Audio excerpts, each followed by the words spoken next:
I'm Haley Taylor, and you're listening to the Rough Draft Diaries. This week on the Rough Draft Diaries, we're going dancing. Now, it may not be that much of a surprise, since last week we talked to Professor Valeria Greenberg-Pla, and she talked about her love of dance. So naturally, she nominated a dance club. So this step is like you're doing a fork. It's the Tango Club of Toledo, to be exact. And even though I don't know how to dance the tango, it was kind of hard to stand there, almost removed from the activity, watching everyone else get to partake in the movement. And then you transfer your weight to that. This way, the foot from? Yep. So go to your left foot, and then you walk. Then you step back and let her pass over there. So when you start out again. So when you start out, you don't want to have her. You don't want to rotate her hips at all.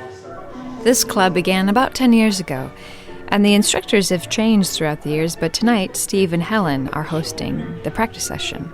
And we will do a little bit of a mini class, so we might work on some technique or maybe a movement, and we'll share that with people for 20 or 30 minutes at the start, and then we just play music afterwards for the rest of the evening.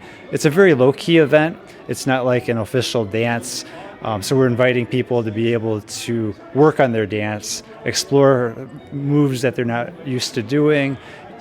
And we have potluck here, as you can see, so people bring food, we bring some drinks, and it's a good time. Helen and Steve are teaching specifically Argentine Tango, which was created after an influx of European immigrants traveled and moved to Buenos Aires. And down on the docks, people brought their different types of music, their different instruments, and tango was something that brought everybody together, and they kind of formed it on the fly. So it was improvisation, and then it kind of expanded and grew from there.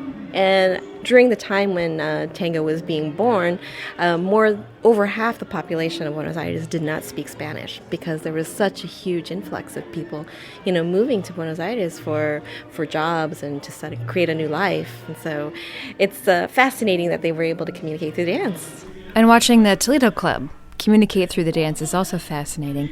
As I watch everyone turn about the room, I can't tell if anyone came as couples or if they came by themselves. Everyone looks so different, and yet they all seem so comfortable with each other.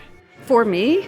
That's Jennifer. She's been dancing ballroom for 20 years, and she's been with the Tango Club since it began 10 years ago. This dance is much more about connection and building that connection as you go through the dance. It's not so much like choreographed steps or even patterns. It's about hearing the music, listening for the lead from your partner. So for me, it comes back to that kind of interchange with your partner, the conversation that goes on, and the ability to add the music as a partner in that. So it's that whole conversation for me. Just like the Argentine Tango was created in a melting pot, the Tango Club of Toledo is a melting pot. Everyone's a bit different. One person worked at a CVS pharmacy, the other was a civil engineer.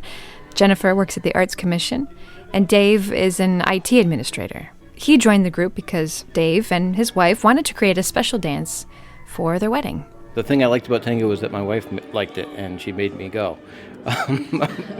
But Making the wife happy is important. yeah, whatever.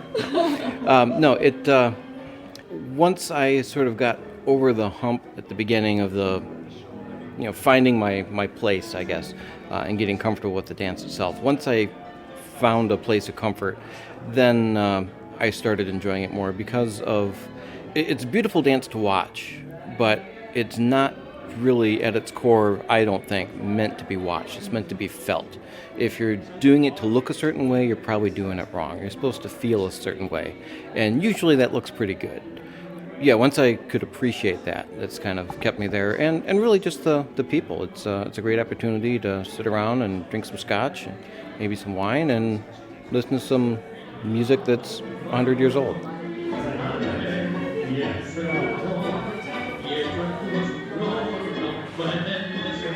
Although each individual came to the club in their own special way, the reason they all stayed was pretty much universal. Dancing in a group makes you feel better connected to yourself, but also to the community around you. Well, for me, I was working very long days before I started dance. I would work, 14-hour days, 12-hour days. And when I went to dance, I found that I had to work so hard at focusing on the dance that it was really easy to forget about the stressful day I just had. So it was the greatest way I could find to tune out, all those other things that I should put behind myself. So I enjoy dance because it helps me feel like I'm a part of the world. Yeah, until I started this dance, I didn't know anybody from Latin America or many other places. It really given me an opportunity to kind of understand it just by the people I've met. Just opportunity to meet people I otherwise just probably never would have met. So that's really it's helped me grow as a person outside of just the dance itself. And I think that's something you should have in any community. Ours is no exception.